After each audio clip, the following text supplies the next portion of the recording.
ভাইয়ের আমার, আগের যুগের মানুষ যাচাই করার জন্য দেখতো তার মধ্যে নামাজ আছে কিনা। যে নামাজ পড়ে না সে ভালো মানুষ না। আগের যুগে আমরা এমনি খেলছেন যে মেয়ে বিবাহ দেওয়া যাবে না, বেনামাজির কাছে মেয়ে বিবাহ দিব না। এই জন্য আমার যুগে নামাজ পড়ে কি পড়ে না, রোজা রাখে কি রাখে না, দিনদারিত্ব আছে কি আছে না, এইগুলি একেবারেই ভ্রুক্ষেপ করে না। তার সম্পদ ওইগুলি হয়েছে, কথা বললেন কেন? শুধু প্রাধান্য দেয় তার সম্পদ আছে কিনা, শুধু সম্পদ আর সম্পদ। জিন্দিগিতে কোনোদিন স্কুল কলেজ বাসিতে স্কুল কলেজের বারান্দায় হয়ে গেছে না, লেখাপড়া নাই, সব অন্ধকার অজ্ঞ মূর্খের ঘরে। যদি চেহাতায় হঠাৎ করে 3 দিন এসে বয়স হয়েছে, কোটিপতি মেয়ে এবং শিক্ষিত একটা মেয়ে মূর্খর ঘরে বিয়ে দিয়া, লেখাপড়ার কোনো তারতম্য এখনের যুগে খুবই কম, একেবারেই কম। এই জন্যই বহু ফ্যামিলিতে অর্থ সম্পদ দেখা বিবাহ দেয়, আর বিবাহের পরে গড়ে গিয়ে আগুন লাগে, আর মিলামিলি হয় না, গড়ের মধ্যে স্বামী স্ত্রী মিলে না, আচার আচরণে মিলে না, তাদের চরিত্রে মিলে না, কথাবার্তায় মিলে না, তাদের কালচারে মিলে না।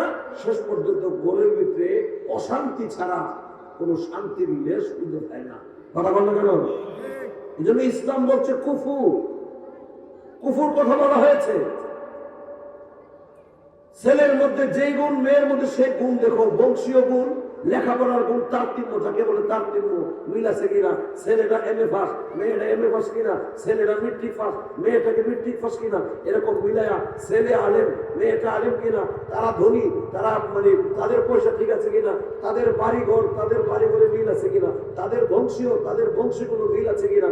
এটা বলা হয়, এটাকে বলা হয় কুফুর, এটা বলা হয় বংশীয় সামঞ্জস্য। সব দিক দিয়া বিল এইদিকে লক্ষ্য আপনার দেশে নাই। দেখছে লাল মারে ভাত, তার বিয়ে দিয়ে লিছে, অসুবিধা নেই, 2 দিন পরে লাগে আগুন আর আগুন। মুহতারাম, আসুন আমরা মূল কথায় যাই। নামাজ হচ্ছে সর্বশ্রেষ্ঠ ইবাদত। যার নামাজ সুন্দর তার সব সুন্দর, যার নামাজ সুন্দর না তার কিছুই সুন্দর না। আগে নামাজকে সুন্দর করা লাগবে, আগে নামাজ সুন্দর করতে হবে। আর আল্লাহর কাছে বান্দা আল্লাহর শুকর, আল্লাহর নিয়ামতের শুকর সবচেয়ে বেশি আদায় হয় নামাজের মাধ্যমে। বলেন না সুবহানাল্লাহ। আল্লাহ পাকের নিয়ামতের শুকর সবচেয়ে বেশি আদায় হয় সালাতের মাধ্যমে, নামাজের মাধ্যমে। আর এই নামাজ হচ্ছে এমন এক বিষয় যে কোনো বান্দা যদি নামাজ সঠিকভাবে আদায় করে, এই নামাজই তাকে সমস্ত যত ধরনের পাপাচার আছে সব ধরনের পাপাচার থেকে নামাজ তাকে বিরত রাখে। জোরে কন্যা সুবহানাল্লাহ। আপনি যদি পাক্কা নামাজি হতে পারেন, আপনার এই নামাজেই আপনাকে দুনিয়ার যত অশ্লীলতা আছে, বেহায়াপনা আছে, যত রকমের গুনাহ আছে, এইগুলি থেকে নামাজই আপনাকে ফিরে রাখবে। কিন্তু দেখা গেল আমরা এখন নামাজ পড়ি, গুনাহ থেকে বাঁচতে পারি না। নামাজও পড়ি, গুনাহও করি, নামাজও পড়ি, সুদও খাই, নামাজও পড়ি, ঘুষও খাই, নামাজও পড়ি, জিনাও করি, নামাজও করি, চুরিও করি, নামাজও পড়ি, ডাকাতিও করি, নামাজও পড়ি, ওজনে কম দেই, নামাজও পড়ি, মিথ্যা কথা বলি, নামাজও পড়ি, মা বাবার হক নষ্ট করি, নামাজও পড়ি, বিবির হক নষ্ট করি, নামাজও পড়ি, সমাজের হক নষ্ট করি। আছে না নাই? তাহলে কই নামাজ আমার সমস্ত গুনাহ থেকে বাঁচায়? কই আমার নামাজ আমরা বাঁচাই না? আমরা নামাজ আমরা বাঁচাইলো না। বোঝা গেল নামাজ যদি নামাজের মতো হয়, এই নামাজ ঠিকই গুনাহ থেকে বাঁচায়। নামাজটা যদি নামাজ না হয়, এই নামাজে গুনাহ থেকে বাঁচায় না। তাহলে বুঝতে হবে যার নামাজে তার গুনাহ থেকে বাঁচায় না, তার নামাজটা নামাজই হচ্ছে না। কথা বলেন? তার নামাজই হচ্ছে না। আল্লাহর ওয়াদা চিরসত্য। এখানে যদি কেউ সন্দেহ করে ঈমান থাকবে না, আল্লাহর ওয়াদা নিশ্চয়ই নামাজ তোমাকে সমস্ত পাপাচার থেকে, অশ্লীলতা থেকে নামাজ তোমাকে বিরত রাখবে। তাহলে নামাজে যদি আমার বাঁচায়, বোঝা গেল আমার নামাজগুলি হচ্ছে। আর নামাজে যদি, যেই নামাজে আমাকে না বাঁচায়, বুঝতে হবে নামাজে গুনাহ থেকে ঠিকই বাঁচায়, কিন্তু আমার নামাজই হয় না। দোষ আমার নিজের, নামাজের দোষ না। আমার নামাজটা হচ্ছে না যেইভাবে সেজদা দেওয়ার জন্য আল্লাহ, যেইভাবে সেজদাটা আল্লাহ চাইছেন সেভাবে সেজদা হচ্ছে না। যেইভাবে রুকু আল্লাহ চাইছেন রুকুটা সেইভাবে হচ্ছে না। এই জন্যই গুনাহ থেকে আমার বাঁচা সম্ভব হচ্ছে না। যদি আমি গুনাহ থেকে এরকম ভাবে আমার নামাজটা যদি সঠিকভাবে হয়, যথাযথ আদায় হয়, নিশ্চয়ই এই নামাজে আমাকে গুনাহ থেকে বাঁচাবে। এই জন্যে আল্লাহ রাসূল হাদিসে পাকের মধ্যে বলছেন, সাল্লু কামা রাআইতুমুনি উসাল্লি, নামাজ পড়ো ওইভাবে যেভাবে আমাকে নামাজ পড়তে দেখেছো। তার মানে আমি নামাজ পড়ি যেমনে, তোমার নামাজ পড়বা এমনে। তোমার নামাজ যদি আমার নামাজের সাথে মিল হয়, তাইলে এই নামাজটা নামাজ হবে। আর আমার নামাজের লোকের তোমার নামাজ মিল না হইলে এটা নামাজ না, এটা হইব বিয়াম। বিয়াম হইব, আটটা উঠতে নিবে, ওইটা পড়াবো, এটা কবর সোজা থাকবো, কিন্তু নামাজ হইতে হবে। আল্লাহর নবীর সামনে একজন সাহাবী নামাজ পড়লেন। আমার দ্বীনের নবী বললেন, রে সাহাবী, সাল্লি ফাইন্নাকা লাম তুসাল্লি, তুমি নামাজ পড়ো নাই, তুমি নামাজ পড়ো। অথচ সাহাবী আল্লাহর নবীর সামনে নামাজ পড়লেন। নবীর হুকুমে এই সাহাবী আবার নামাজ পড়লেন। আল্লাহর নবী পুনরায় আবার বললেন, সাহাবী সাল্লি ফাইন্নাকা লাম তুসাল্লি, তুমি নামাজ পড়ো, নামাজ পড়ো নাই, তুমি আবার নামাজ পড়ো। আল্লাহর নবীর কথা মতো এই সাহাবী আবার 2 রাকাত নামাজ পড়লেন। আল্লাহর নবী বলেন, সাহাবী তুমি নামাজ পড়ো, নামাজ পড়ো নাই। সাহাবী বলেন, ইয়া রাসূলুল্লাহ, ইয়া হাবিবাল্লাহ, ওগো নবীজি, আমি আপনার সামনে একে একে 3 বার পড়লাম, 2 রাকাত করে 3 বার নামাজ পড়লাম, আপনি বলেন আমি নামাজ পড়ি নাই। আল্লাহ রাসূল বলেন, না, যেইভাবে নামাজ আল্লাহ তোমার কাছে চেয়েছে তোমার নামাজটা এমনি হয় নাই। সুতরাং যেইভাবে নামাজ আল্লাহ চাইছে নামাজ পড়ো নাই, সুতরাং তোমার নামাজটাই হয় নাই। জোরে কোন আল্লাহু আকবার। সাহাবী বলেন, ইয়া রাসূলুল্লাহ, ইয়া হাবিবাল্লাহ, ও নবীজি, আপনি বলেন আমি কেমনে নামাজ পড়ব? আমার দ্বীনের নবী বলেন, সাহাবী রে, এখন আমি তোমার সামনে 2 রাকাত নামাজ পড়ি, তুমি দেখো আমি কেমনে নামাজটা পড়ি। তখন আল্লাহ নবী 2 রাকাত নামাজ পড়লেন তার সামনে। নবী নামাজ পড়ে আল্লাহ নবী ঘোষণা দিলেন, সাল্লু কামা রাআইতুমুনি উসাল্লি, সাহাবী এখন তুমি আমাকে যেইভাবে নামাজ পড়তে দেখেছো এইভাবে তুমি নামাজটা পড়ো। আর মানে হলো আমি যেমনি খাড়াইছি তুমি এমনি খাড়াও, আমি যেমনি নামাজের নিয়তটা বাঁধছি তুমি এমনি বাঁধো, আমি রাসূল যেমনি সিজদা করেছি এইভাবে সিজদা করো, আমি নবী যেইভাবে রুকু করেছি এইভাবে তুমি রুকু করো, যেইভাবে আমি রাসূল নামাজটা শেষ করেছি এইভাবে যদি তুমি নামাজ পড়ো তোমার নামাজ হবে। আর যদি আমার এই নামাজের সাথে তোমার যদি নামাজটা মিল না হয়, কিয়ামত পর্যন্ত হায়াত পায়া নামাজ পড়বা, তোমার নামাজ আল্লাহর কাছে কবুল হবে না। জোরে জোরে কন্যা সুবহানাল্লাহ। এর মুসলমান পরিষ্কার বোঝা গেল রাসূলুল্লাহর সামনে সাহাবী 3 বার নামাজ পড়লো। নবী বলেন, না, তুমি নামাজ পড়ো নাই, তাইলে বোঝা গেল নামাজ পড়লেই নামাজ হয় না।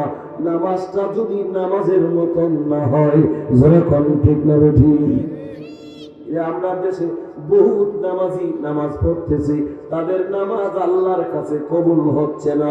কথা কন্যা ঠিক তাহলে বোঝা গেল মন গড়া ভাবে নামাজ পড়লে নামাজ হবে না। মন গড়া ভাবে মুমিন রুকু দিয়ে তোমার রুকু আল্লাহর কাছে কবুল হবে না। মন গড়া ভাবে সেজদা দিলে তোমার সেজদা কবুল হবে না। তোমার নামাজ, তোমার রোজা, তোমার এরকম ভাবে হজ, যাকাত যা কিছু আছে আমার মদিনার নবী যেইভাবে রেখে দিয়েছেন, যেইভাবে শিক্ষা দিয়েছেন, আমার নবীর সঙ্গে যদি না মিলে আমার নামাজ কেন, শুধু রোজা কেন, হজ, যাকাত, ইবাদত, বন্দেগী, মুআমালা, মুআশারা কোনো কিছুই আল্লাহর দরবারে কবুল হবে না। কোনটা কবুল হবে? যেটা আমার মদিনা ওয়ালা নবীর সঙ্গে মিল হবে। যেরকম ঠিক না বেঠি? কিয়ামতের কঠিন ময়দানে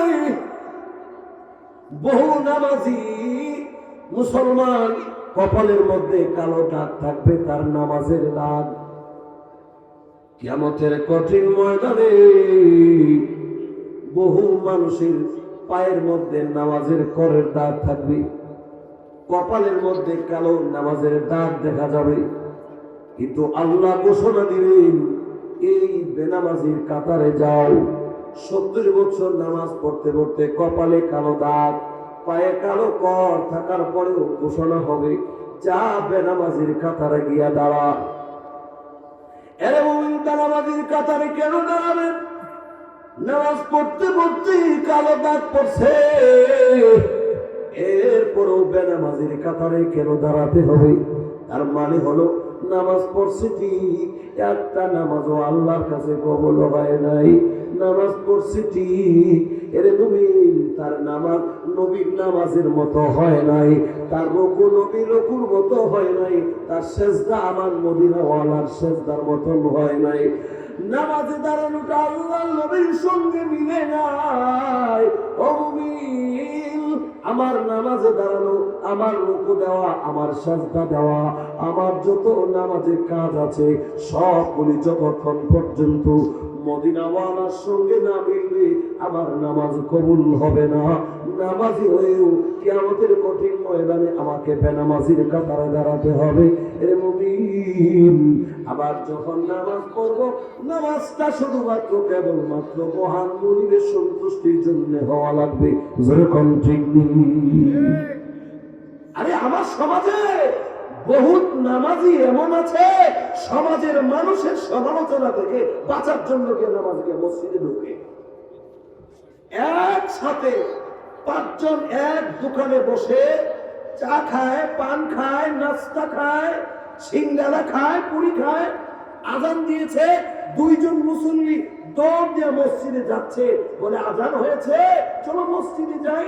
আরো 3 জন মানুষ ভাবতেছে, এখন আমরা 5 জন মানুষের মধ্যে 2 জন নামাজে যায়, আমরা 3 জন যদি নামাজে না যাই, এই মতবাড়ার ভিতরে বহুত লোক ধর্মী বিধর্মী লোক আছে, এরা কেউ আরে 2 জন লোক নামাজি, এরা মুসলমান হয়েও নামাজ পড়ে না, এরা বেনামাজি, মাইশ হইব আমরা কইব কি? এই শরমে বরমে ডরে বরে 2 রেগে মসজিদে ঢুকছে। আচ্ছা কর, নামাজকে দুনিয়ার কোনো মানুষকে দেখাইবার লাগি, নামাজকে কোনো হিন্দুরে খুশি করবার লাগি, নাকি আল্লাহকে খুশি করার জন্য?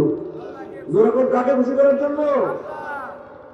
সে মসজিদে ঢুকছে যে ওই আল্লাহর খুশির জন্য ঢুকে নাই, মানুষের সমালোচনা থেকে বাঁচার জন্য ঢুকছে। আবার যখন মাগরিবের নামাজের টাইম হয়েছে, তখন কোনো মানুষ নাই, না এখন কোনো মানুষ নাই, এখন মসজিদে নেই।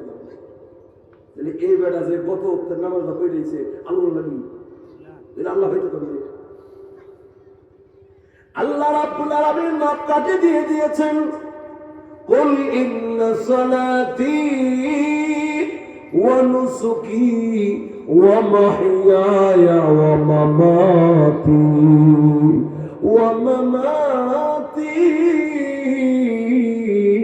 লিল্লাহি রাব্বিল আলামিন।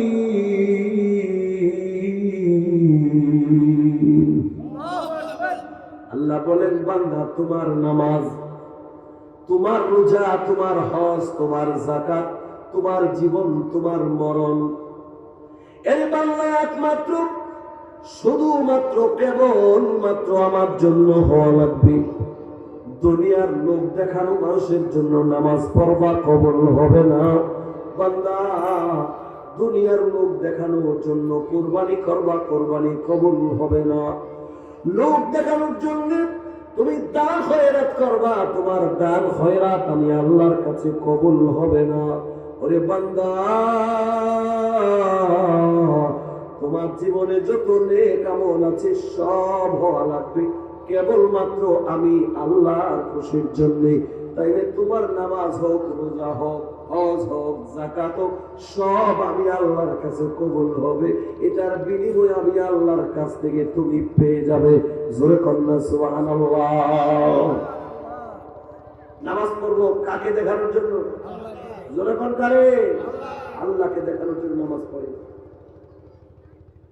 এর মুমিন নামাজের ভিতরে তারা খোলা নয়। নামাজ পড়বো বিনয়ের সাথে, নামাজ পড়বো নম্রভাবে, নামাজ পড়বো আস্তে আস্তে। আমরা তো নামাজ পড়ি, নামাজের ভিতরে মসজিদও গেলে আমরা ভিতরে নামাজের ভিতরে তুফান সাইক্লোন শুরু করে দেয় নামাজের ভিতরে। না, নামাজ পড়বা আল্লাহর জন্য আদবের সাথে, আস্তে আস্তে, বিনয়ের সাথে। قد أفلح المؤمنون الذين هم في صلاتهم خاشعون। আল্লাহ রাব্বুল আলামিন বলেন, সফল কাম মুমিনরা হলো সফল কাম। নিশ্চয়ই মুমিনরা সফল কাম। কারা? আল্লাযীনা হুম ফী সালাতিহিম খাশিউন, যারা বিনয়ের সাথে নামাজ পড়ে, হুজুরি কলবে নামাজ পড়ে, নম্রতার সাথে নামাজ পড়ে, আল্লাহরে হাজির নাজির রাইখা নামাজ পড়ে, শুধুমাত্র কেবলমাত্র আল্লাহকে খুশি করার জন্য নম্রভাবে আদবের সাথে বিনয়ের সাথে যারা নামাজ পড়ে, আর নিশ্চয়ই নিশ্চয়ই সফল কাম। সুবহানাল্লাহ। নামাজের ভিতরে তারা করা নাই।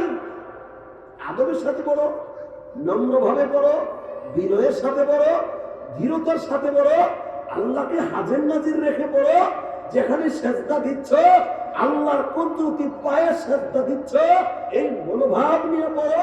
বুখারী শরীফের মধ্যে মদিনাওয়ালা বলে দিয়েছেন, কু'বুদ রাব্বাকা কাআন্নাকা তারাহু ফাইন লাম তাকুন তারাহু ফাইন্নাহু ইয়ারাক। তুমি নামাজ পড়ো এইভাবে যে তুমি নামাজ পড়তেছো আল্লাহকে দেখে দেখে। সুবহানাল্লাহ। কিন্তু আমরা তো অন্ধ, আমাদের সেই দিলের চক্ষু খোলা নাই, সেই চক্ষু খুলে নাই, আমরা অন্ধ। এই জন্য আমরা নামাজে আল্লাহকে কোনোদিন দেখি নাই। দেখছেন? জোরে কোন দেখছেন? কিন্তু আল্লাহ নবীর সাহাবী হযরত আলী রাদিয়াল্লাহু তাআলা বলেন, যেই নামাজে আমি আমার আল্লাহ দেখি না, আমি আলী সেই নামাজ পড়ি না।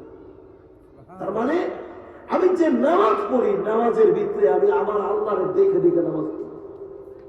সুবহানাল্লাহ বলতে চাই, আমি আমার আল্লাহরে দেখে নামাজ পড়ি।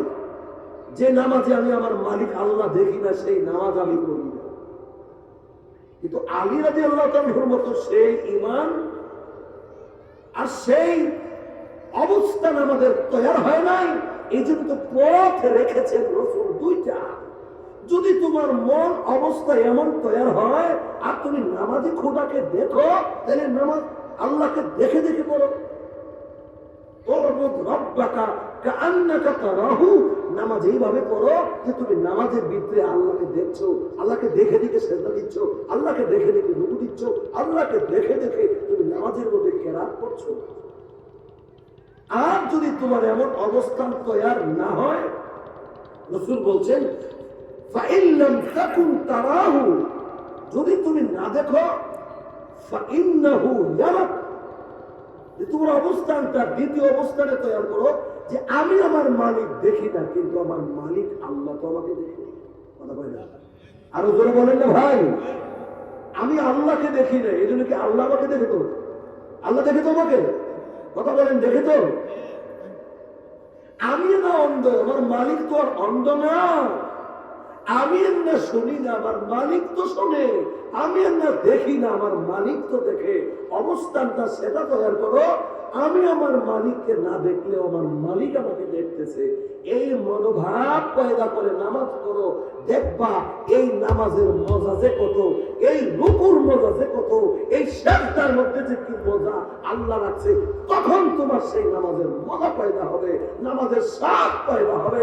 যতক্ষণ পর্যন্ত দুই অবস্থানের কোনো অবস্থান তোমার তৈরি না হবে, দুটো অবস্থানের এক অবস্থানও না যাইবা, নামাজ পড়া তুমি নামাজের মজা পাইবা না, রুকু দিয়া রুকুর মজা পাবা না, সিজদা দিয়া সিজদার মজা পাইবা না।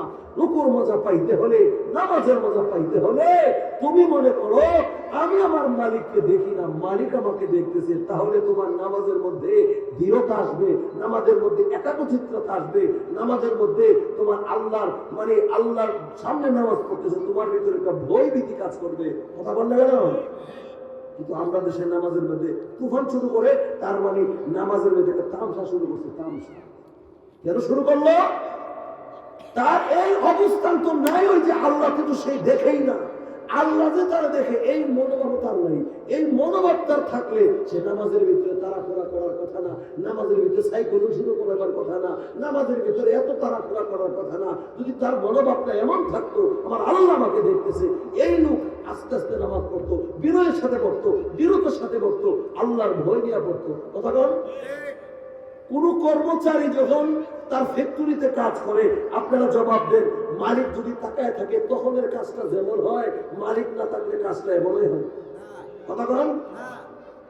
যখন মালিক থাকে তখন কর্মচারী কাজটা খুব সুন্দর করে করে, খুব ফিনিশিং করে করে। যদি কান্নার মধ্যে শুরু করে, কান্নার দই আবার বাইরে দেবো, আমার চাকরির নোট। কথা বলেন। সে খুব আস্তে আস্তে করবে, কাজটার মধ্যে যেন কোনো কিনা হয়, ত্রুটি না হয়।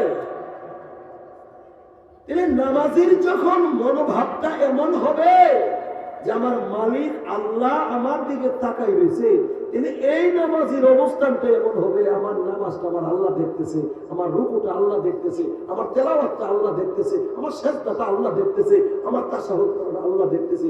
তখন সে এইভাবে পড়বে, আমার মালিক তাকাই রয়েছে, আমাকে এমন ভাবে পড়তে হবে আমার মালিক যেন দেখা কয় তার নামাজটা সুন্দর, তার রুকুটা সুন্দর, তার সিজদাটা সুন্দর, তার তাশাহুদ করাটা সুন্দর, তার তেলাওয়াত করাটা সুন্দর। এই মনোভাব নিয়ে যে নামাজ পড়বে, তার নামাজ আল্লাহর কাছে কবুল কবুল কবুল। এই নামাজেই তাকে গুনাহ থেকে বাঁচাবে, জিনা থেকে বাঁচাবে, সুদ থেকে বাঁচাবে, ঘুষ থেকে বাঁচাবে। জোরে বলেন ঠিক না বেঠিক?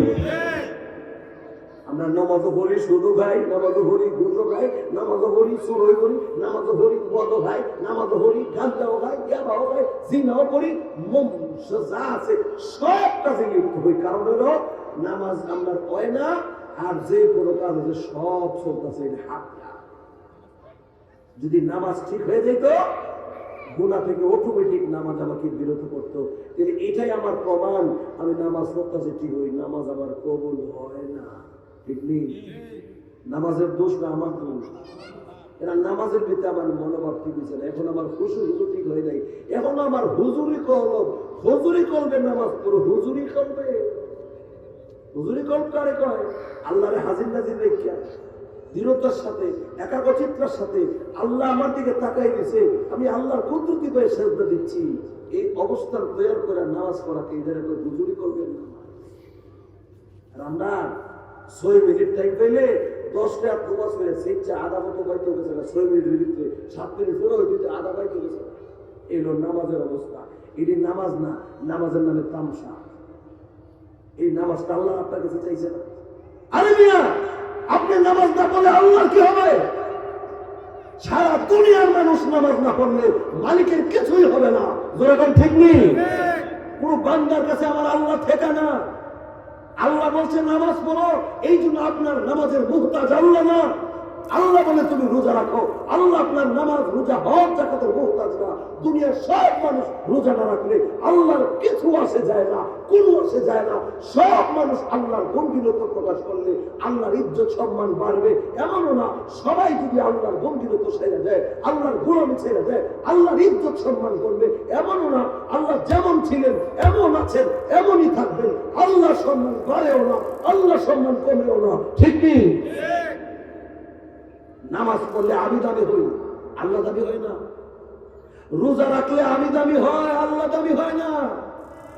দান সৎকার দ্বারা বান্দা আল্লাহর কাছে দামি হয়, আল্লাহ দামি হয় না। নবীর তরিকা মানলে নবী দামি হয় না, নবীর উম্মত দামি হয়। নবীর পোশাক পরলে নবীর দাম বাড়ে না, নবীর উম্মতের দাম বাড়ে। কথা বলেন না? যদি মানেন আপনার লাভ, নাও যদি মানেন আপনার লস। নিজের পায়ে নিজে কোরআন দিলেন, আল্লাহর কোনো আসবেও না যাবেও না, মদিনাওয়ালার নবীর কোনো আসবেও না যাবেও না। মানলে আপনার লাভ, না মানলে লস আপনারই। কথা বলেন ঠিক নেই? এই জন্য ভাই, আমরা নামাজ পড়ব শুধুমাত্র কেবলমাত্র আল্লাহকে খুশি করতে। বলেন কাকে? আরো জোরে কোন কাকে? তো আজকে থেকে ওয়াদা করব, যতদিন নামাজ পড়বো আমার নামাজটা যেন বিনয়ের সাথে। বলেন ইনশাআল্লাহ। নামাজ পড়বো, নামাজটা যেন আস্তে আস্তে, নামাজটা যেন আল্লাহকে হাজির নাজির রেখে। একবারে নিম্নে 4 রাকাত নামাজ পড়তে কম পক্ষে, একবারে নিম্নে যেটা বললাম, কম পক্ষে যেন 4 মিনিট সময় লাগে। নিম্নে 4 রাকাত নামাজ পড়তে নিম্নে যেন 4 মিনিট। এর কমে যদি হয় তুমি এটা তুফানটা নামাজের ভিতরে করে যাবে। এটা নামাজ পড়বেন আস্তে আস্তে। বলেন নামাজ পড়বো আস্তে আস্তে, আল্লাহকে হাজির নাজির রেখা। আল্লাহ আমাকে দেখতেছে, আমি আল্লাহকে দেখে দেখে নামাজ না পড়লো, আল্লাহ আমাকে দেখতেছে, আমি আল্লাহর কুদরতি পায়ে সেজদা দিচ্ছি। আরে মুহতারাম, দুনিয়ার মানুষ জজ কোর্টে গেলে কোর্টের সামনে হাকিমের সামনে দাঁড়াইলে জুরাত করে দাঁড়ায়। কথা বলে না? কেমনে দাঁড়ায়? জোরাত করে দাঁড়ায়, মাথাটা নিচু করে দাঁড়ায়, আস্তে করে দাঁড়ায়, কথাটা খুব আস্তে বলে, নম্র হইয়া বলে, জোরে কথা কয় না। না জানে হাকিমের সঙ্গে বিয়াদবি হয়ে যায়, না জানে আমি আর কথার কোনো বিয়াদবি হইলে আমার কেস মামলা হারাসি দূরের কথা, আর মামলা আমার লাগবে। ঠিক নেই? এই জন্য তার সামনে গিয়ে আস্তে কথা কয়, নম্রভাবে কথা কয়, বিনয়ের সাথে কথা কয়। হাকিমের ঘরে গেলে, জজ কোর্টে গেলে বলেন দুনিয়ার সব হাকিমের হাকিম হচ্ছে আমার আল্লাহ। দুনিয়ার যত হাকিম আছে সব হলো আব্দুল হাকিম, আল্লাহ হাকিমের বান্দা। আর আমার আল্লাহ হলো আসল হাকিম, ওই হাকিমের নাম হলো ওহুয়া আহকামুল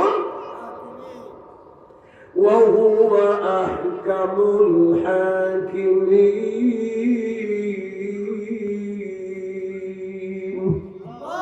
আল্লাহ হলেন আহকামুল হাকিম।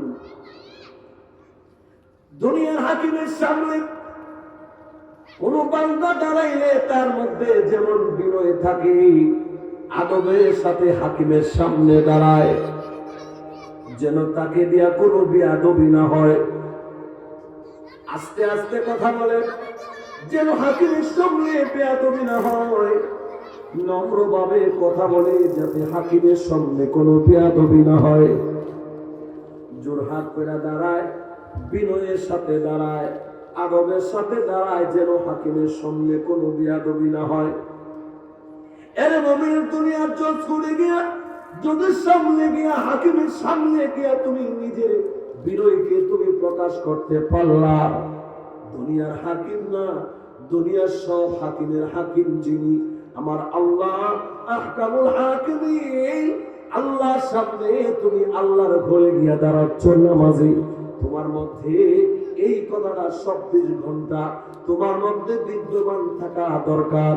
আমি দাঁড়াইছি আল্লাহর সামনে, ঢুকেছি আল্লাহর ঘর মসজিদে, আল্লাহ আমার দিকে তাকিয়ে আছে, এইভাবে আমাকে নামাজ পড়তে হবে, এইভাবে আমাকে দাঁড়াতে হবে।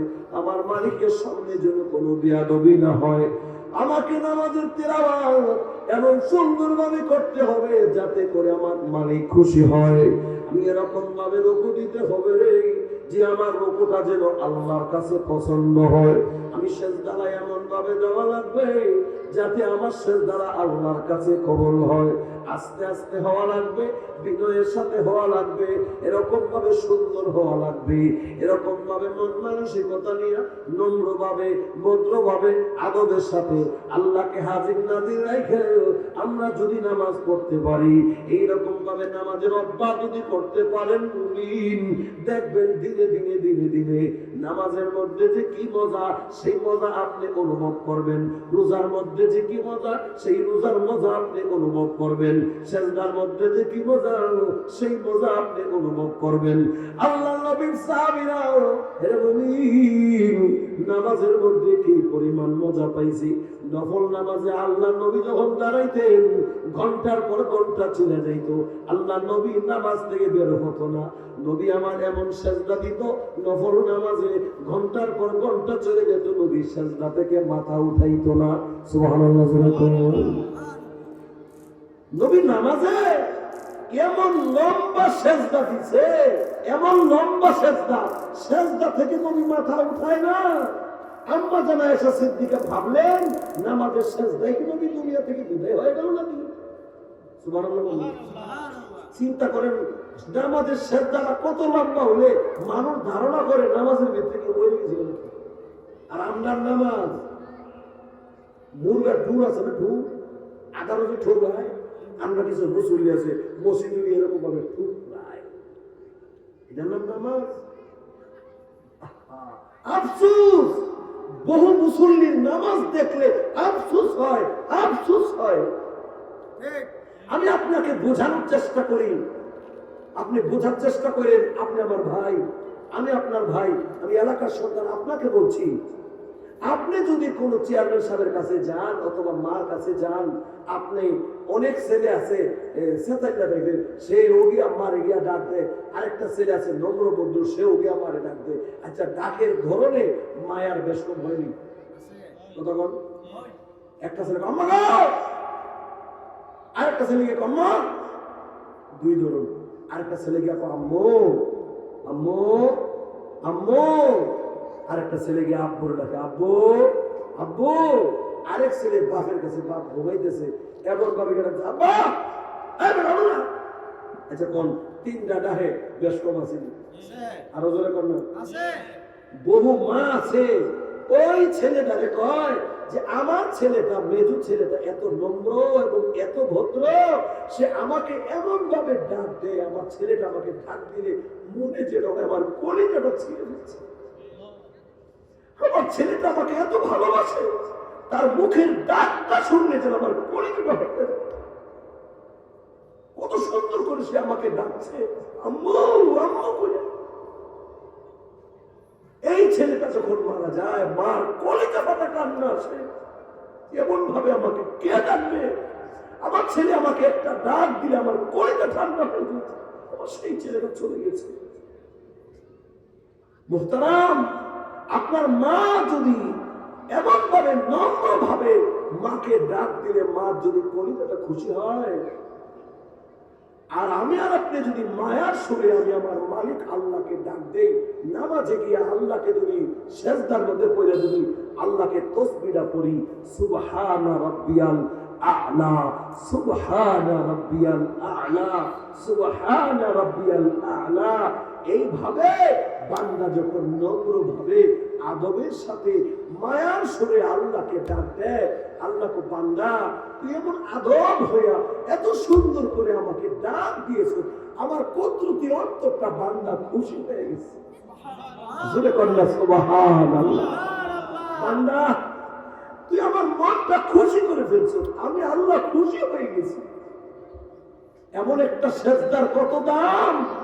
মদিনা ওয়ালা বলছেন, সিজদাতুন ওয়াহিদা খায়রুম মিনাদ দুনিয়া ওয়া মা ফিহা।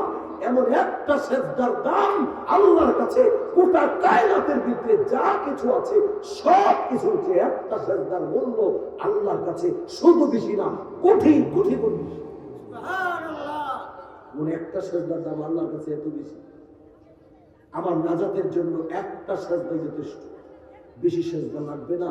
জীবনের সব সেজদা আল্লাহর কাছে কবুল হবে না। কত নামাজ কত দিক দিয়ে ছুটে দিতেছে গা, যদি একটা সেজদা যদি মালিকের কাছে পছন্দ হয়ে যায় গা, যদি একটা সেজদা আল্লাহর কাছে পছন্দ হয়ে যায়, আল্লাহকে যত ত্রুটি আছে, যত নামাজ এদিক সেদিক দোষ হয়েছে, সব মাপ সব মাপ।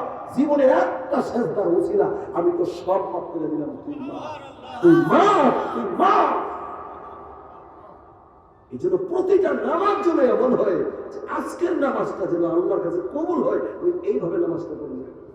আজকে আমার মালিককে এমন ভাবে ডাক দিব না আমাদের সেজদাই কইরা, আমার মালিক যেন কয় যে আমার বান্দা সেজদাইকে এমন মায়া নিয়ে আমার ডাকটা দিছে, আমি আল্লাহ তার গুনার দিকে যে তাকামু, তার গুনাহ সব আমি আল্লাহরে ভুলাই লাইছি, নামাজের সেজদায় গিয়ে আমারে এমন ভাবে তাসবিহ করছে, তার গুনার কথা আমার ইয়াদ ছিল না, আমি আল্লাহ তার তাসবিহের খাতিরে সব গুনাহ ক্ষমা করে দিলাম। করতে পারবো না ভাই? আমরা কেউ বাধা দিবে? মসজিদে গিয়ে যদি আস্তে আস্তে নামাজ পড়ি, আল্লাহর হাজির নাজির রেখে নামাজ পড়ি, নম্রভাবে পড়ি, ধীর স্থিরে পড়ি, কেউ বাধা দেয়? বাধা দেয়? এইভাবে পড়ুন। যদি কোনো মুরব্বীর কাছে গিয়ে আপনি চাচা ডাকবেন, আরেকবার গিয়া কোন চাচা, মুরব্বীর সামনে সর্বপ্রথম সিগলে ডাক দেওয়া, একটা ডাকের ছাড়া দুইটা ডাক দিলে মুরব্বী একটা থাপ্পড় বুঝলা পত্রিকায় না, কথার কোনো আদব জানোস না, ডাকের কোনো লেখা জানোস না, বেড়া নম্রভাবে কথা বলতে পারোস না, তোর বাবার বয়সের বড় মুরব্বী আমি, কথা বললে কেন?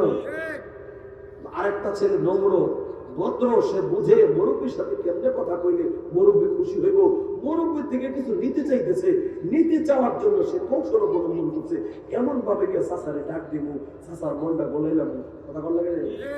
আগে গিয়া 10 জন চাচারে ডাকছে, চাচা হেভি চাইছই না, দমক দ্বারা ফিরে দিচ্ছে, আর এই ফুলারা গিয়া নম্র ভাবে দাঁড়ায় গেছে, কিছু কয় না, আস্তে আস্তে গিয়ে ডাক দিচ্ছে, চাচা চাচা চাচা, এইভাবে ডাক দিছে, ওই কাছে ডাকছে, চাচা চাইছই না, আর হে গিয়া চাচার এমন ভাবে ডাক দিছে, সে চাচা নিজে উঠে বলেছে, ভাতিজা কি চাও আমার কাছে?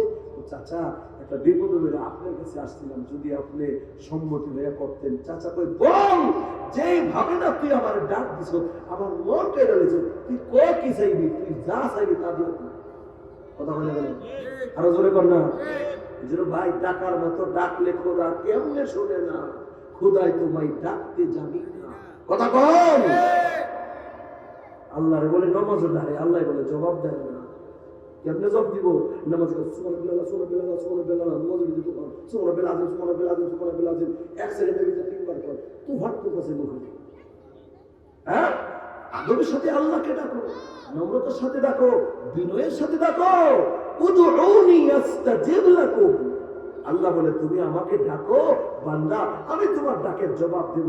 আমার কোনো কাজ নাই, আমি খাই না, আমি ঘুমাই না, আমি পান করি না, কোনো কিছু করি না, 24 ঘন্টা বসে থাকি, বান্দা কখন আমাকে ডাকবে আমি আমার বান্দার ডাকের জবাব দিব। সুবহানাল্লাহ বলেন না? এই জন্য আমাদের নামাজ লাগবে, নামাজ বলেন কি লাগবে?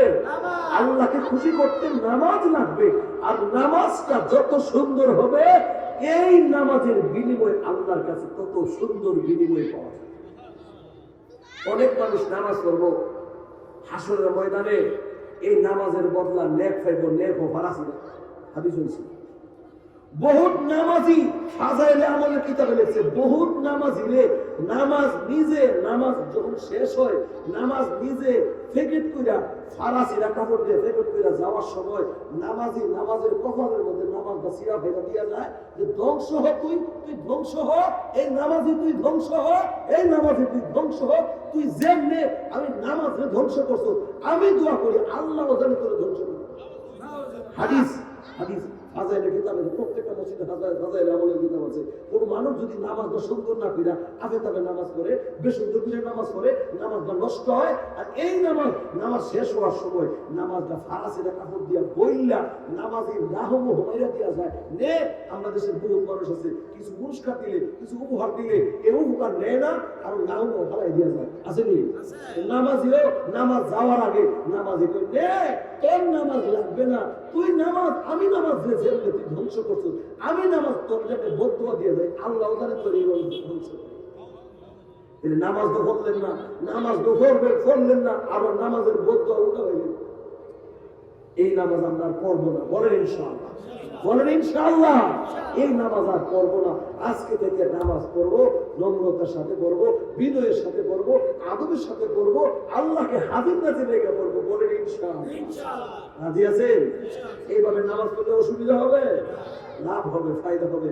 তখন এইভাবে পড়তে পড়তে একদিনে না, 1 মাস 2 মাস 3 মাস 4 মাস 5 মাস নামাজ পড়তে পড়তে এমন মজা পাইবেন, নবী যেমন নামাজের সেজদার মধ্যে গিয়ে এমন লম্বা সেজদা নফল নামাজে দিয়েছে, আম্মা জানা আয়েশা সিদ্দিকা কয় নবীকে নামাজের মধ্যে গিয়ে দুনিয়া থেকে বিদায় হয়ে গেছে নাকি, নবীর পার মধ্যে গিয়া আম্মা জানা আয়েশা সিদ্দিকা টাচ করছে এরকম ভাবে, নবী বৃদ্ধাঙ্গুল নাড়ায় বুঝাইছে, নবীও বুঝতে পারছে। আয়েশা সিদ্দিকা মনে আমাকে আশঙ্কা করতেছে যে আমি কি নামাজের মধ্যে মারা গেছি নাকি, নবী আঙ্গুলটা নাড়া দিয়ে বুঝাইছে আমি মরি নাই, জিন্দা, আমি আল্লাহর কুদরতি পায়ে সেজদা দিয়া মালিকের প্রেমে মগ্ন আছি। জোরে কন্যা সুবহানাল্লাহ। নফল নামাজে তাহাজ্জুদের নামাজে এমন লম্বা সেজদা দেন, সেজদা দিয়ে 1 ঘন্টা পড়ে থাকেন, সুবহান রাব্বিয়াল আলা পড়তেই থাকেন, সুবহান রাব্বিয়াল আলা পড়তেই থাকেন, রুকুতে গিয়া লম্বা সময় 1/2 ঘন্টা পড়ে থাকেন, সুবহান রাব্বিয়াল আলা, সুবহান রাব্বিয়াল আলা পড়তেই থাকেন, পড়তেই থাকেন। পড়তে পড়তে দেখবেন নামাজের মধ্যে আল্লাহ যে কি পরিমাণ মজা রাখছে। আমরা নামাজে যাই না কেন, নামাজে মজা পাই নাই, রুকুতে যাই না কেন, রুকুর মজা পাই নাই, জিকির করি না কেন, জিকিরের মজা পাই নাই। যারা জিকিরের মজা পাইছে সেই বুঝে মালিকের জিকিরে যে কত মজা আল্লাহ রাখছে। ঠিক নেই? লাইলি মজদুর প্রেমের কথা কে না জানে? মজদুর জবানে শুধু ইয়া লাইলি, ইয়া লাইলি, ইয়া লাইলি, কিচ্ছু কয় না। খাইতে গিয়া ইয়া লাইলি, ইয়া লাইলি, ঘুমাইতে গিয়া ইয়া লাইলি। এখন মজদুরে গিয়া দিকে তুমি কি পাইলা এত পিড়ির নাম মজদুর ইয়া লাইলি, ইয়া লাইলি কয়, তুমি কি বুঝবা? তোমার আমার ভিতরে লাইলার প্রেম যেইভাবে ঢুকছে, তোমার ভিতরে যদি সেই প্রেম ঢুকতো, আমি দেখতাম তোমার ভিতরে এই ঢাক আসতো। তোমার ভিতরে সেই প্রেম নাই, এজন্য লাইলা নামের তুমি মজা পাও নাই। যারা আল্লাহর পাগল হয়েছে সব সময় আল্লাহর নামে জিকির করে, তাসবিহ করে, এরে দিয়া যদি জিগার তুমি আল্লাহরে ডাকো কেরে, তো আমি আল্লাহর ডাকের মজা পাইছি, তো আমি তো মজা পাই না। তুমি আমার মতো যদি আল্লাহর ডাকের মজা তুমিও পাইতা, হারদম চলতে ফিরতে উঠতে বসতে তুমিও জবানে সব সময় পড়তা লা ইলাহা ইল্লাল্লাহ, লা ইলাহা ইল্লাল্লাহ, লা ইলাহা ইল্লাল্লাহ মুহাম্মাদুর। আল্লাহ সেই মজা আমাদেরকে দান করে, বলেন না আমিন। আল্লাহ আমাদের নামাজে মজা দেন, আমাদের রুকুতে মজা দেন, আমাদের সেজদায় মজা দেন।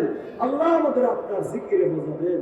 ব্যবসার মধ্যে যে মজা পাইছি, চাকরির মধ্যে যে মজা পাইছি, দুনিয়ার বিবি বাচ্চার মধ্যে যে মজা পাইছি, এর চেয়ে বেশি মজা আল্লাহ আপনার প্রেমে দেন। এর চেয়ে বেশি মজা আপনার মদিনাওয়ালার প্রেমে দেন। এর চেয়ে বেশি মজা আমাদের নামাজে দেন। এর চেয়ে বেশি মজা আপনার জিকির আমাদেরকে দান করেন। আল্লাহ আমাদেরকে আপনার ইয়াদেগার বানিয়ে দেন। سبحان ربك رب العزة عما يصفون وسلام على المرسلين والحمد لله رب العالمين। এলাকার লোক আপনারা, আমি আপনাদের ছেলে, আপনাদের ছোট ভাই, আপনাদের কাছে দোয়া চাই। শারীরিকভাবে খুবই অসুস্থ, কিছু কথা বলেছি, আল্লাহ যেন সুস্থতা নিয়ামত দান করে। এশারের নামাজ পড়ে নারী বয়ান করবো, আবার রাতের 10টা থেকে সন্ধ্যা শিলন আরেক বয়ান, আরো 2টা বয়ান সামনে আছে। শারীরিক খুবই অসুস্থ, আপনারা দোয়া করলে সম্ভব। আমি আপনাদের ভাতিজা হিসেবে, ছোট ভাই হিসেবে আপনাদের কাছে দোয়াটা পাবো না, কি করবো না নেই? আমিও আপনাদের কাছে দোয়া দেন, আমার কাছে আপনারা দোয়া হয় না। আপনারা কি মনে করেন সারা দেশে ঘুরি আপনাদের জন্য দোয়া করি না? দোয়া করা লাগবে না। এলাকার ছেলে দোয়া এইভাবে যেইভাবে দোয়া করে অটোমেটিক আপনারা হত্যা হিসেবে, এলাকার হিসেবে দোয়া আমি না করলে অটোমেটিক আল্লাহ কিন্তু হাদিস হয়েছে, অটোমেটিক দোয়া যাইব, অটোমেটিক। আপনি যে ভাতিজাটা হেন, আপনি যে ভাইটা হেন, আমি তো আপনার ভাই, আমি তো আপনার ভাতিজা। তো ভাতিজা যদি আপনি রেখে দেন, আপনি আমার রক্তের লোক হিসেবে, আপনি আমার প্রাণের লোক হিসেবে, আপনি আমার পড়োশী হিসেবে, ভাই হিসেবে সোয়াব যেইভাবে ভাইটা হেন, আল্লাহ অটোমেটিক সোয়াব যেইভাবে বন্টন করে।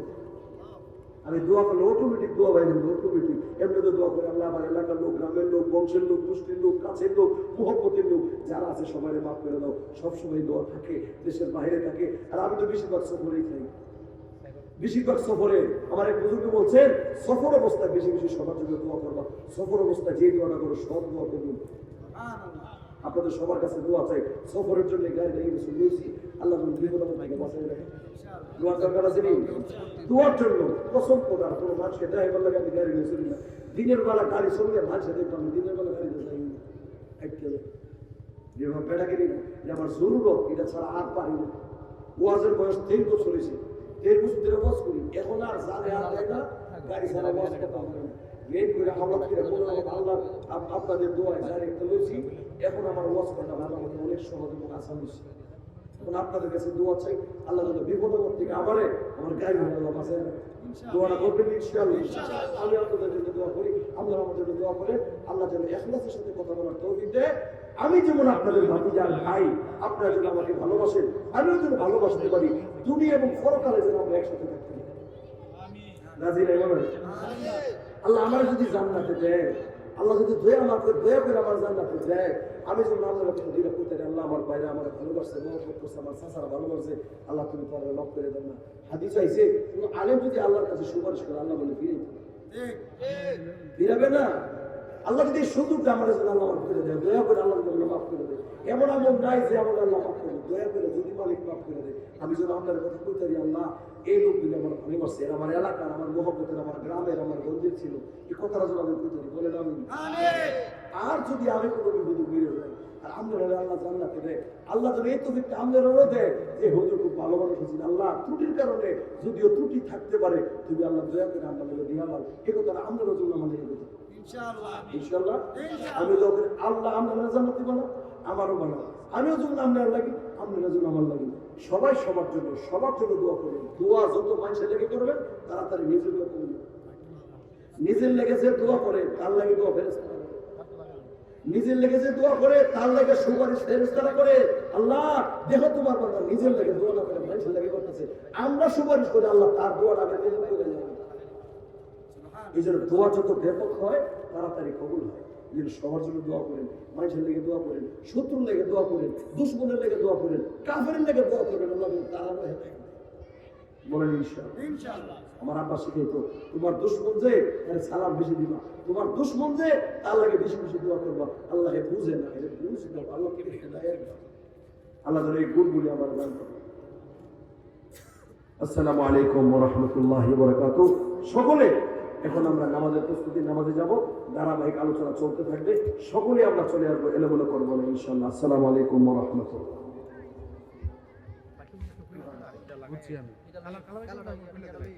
কারণ